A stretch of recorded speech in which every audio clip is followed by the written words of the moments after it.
Hi everyone, it's me, Dr. Whimsy, and today we're giving some simple tips that you can incorporate in your daily life that will improve your health if you're over the age of 40. And before we get started, I want to talk about some of the health challenges that I see in my patients who are over the age of 40.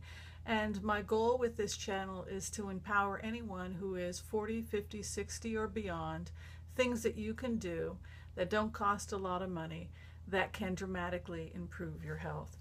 So let's begin by talking about some of the risk factors that start to happen as we get older. In a senior population, we're sometimes seeing socioeconomic challenges. People are on fixed incomes. They often feel isolated. They're not getting out and moving perhaps as much as they once did. And so that can be a challenge to health. A lot of the time when we're sitting at home, we don't have anybody to socialize with, we may not want to prepare complicated meals. And so malnutrition can become a real risk factor in people who feel isolated and are living by themselves. So a couple things happen when we get older that can impact our health. Number one, we're not eating as much food when we get older as we did when we were younger. We're simply not eating as much. Number two, we also, because we might be socially isolated, we're not spending as much time creating diverse food menus. Instead, we're just taking what's simple. I call it a tea and toast diet, and I see that a lot in people as they get older.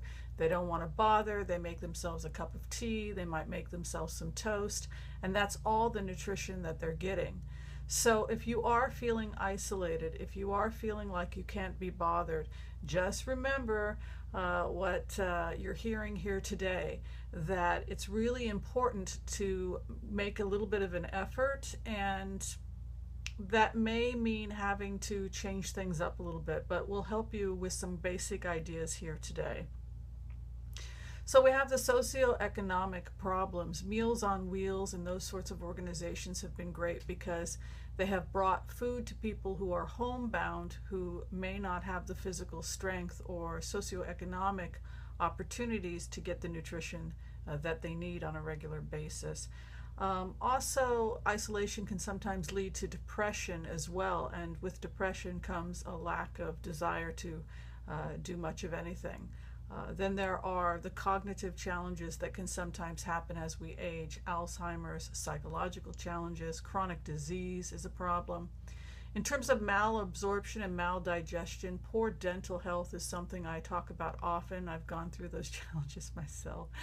And so protecting our dental care is a challenge. Saliva can sometimes be a problem too, because as we get older, dry mouth can sometimes occur.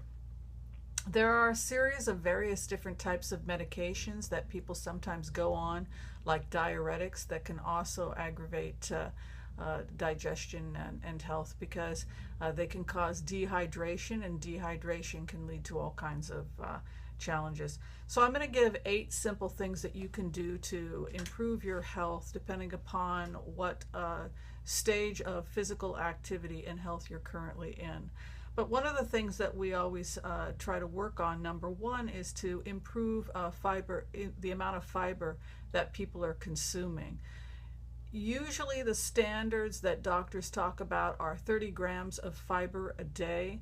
Fruits and vegetables, nuts and seeds and beans all contain fiber. Fiber is a form of a carbohydrate that cannot be digested, so we don't get any calories from fiber. But what fiber does is it bulks up stool and allows us to go to the bathroom. It lowers cholesterol, it fills us up.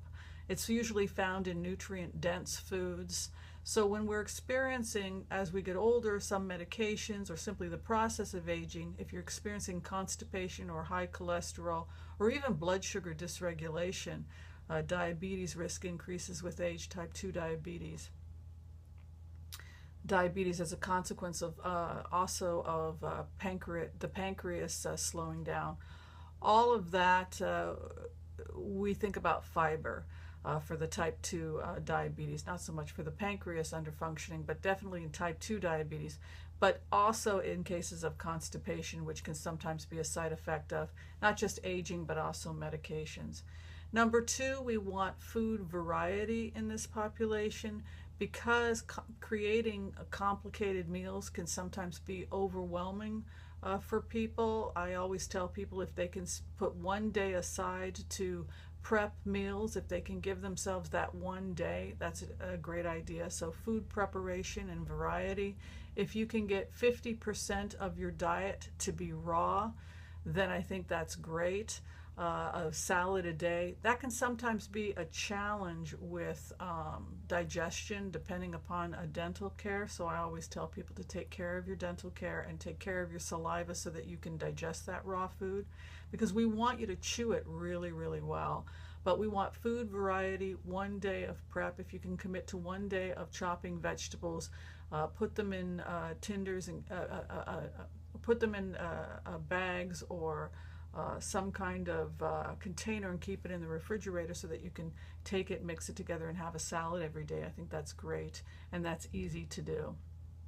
Or just open up a bag of lettuce if you can do that. But you really want to have a wide variety of colors, and you really want your food to be nutrient dense. And again, that's because we eat less as we get older, and so we need to be even more vigilant that the food we do eat is nutrient dense. Number 3, we sometimes see dehydration in seniors. Again, part of this is due to medications like diuretics and laxatives, both of which can cause dehydration. So you want to make sure that the fluids that are being taken in are adequate. You can usually calculate those for a senior based on the weight of the person, but usually we just want regular fluid throughout the day. If it's a male who has an enlarged prostate, then we have to make sure that they're not getting so much water that they're uncomfortable, particularly at night. Number 4, we talk about supplementation usually with the patients. Some patients do fine with a high quality multivitamin. The cheap multivitamins over the counter that you can buy at any pharmacy for very little money usually are not beneficial. I do tell people to invest in a professional line of multivitamins with the B vitamins in the coenzyme form. And minimal amount of starch and additives to the vitamins in case absorption is a problem. Number 5, I had already spoken about. Make sure you're getting regular checkups with your dental care. Do not shirk on dental care, because if you cannot chew your food and digest your food, consequence of that can be malnutrition. Number 6, you may have to take a digestive enzyme, one that is made from plants is fine. There's some good ones on the market, taken before meals. If it contains hydrochloric acid, then we recommend taking it after the meal. And hydrochloric acid helps with digesting proteins, and hypochlorhydria can sometimes be a problem. So people will add the hydrochloric acid to their supplements.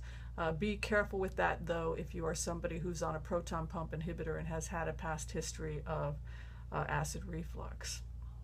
Number 7, fermented foods that contain probiotics like kimchi are fine, but they sometimes are high in sodium, so you need to be mindful of that.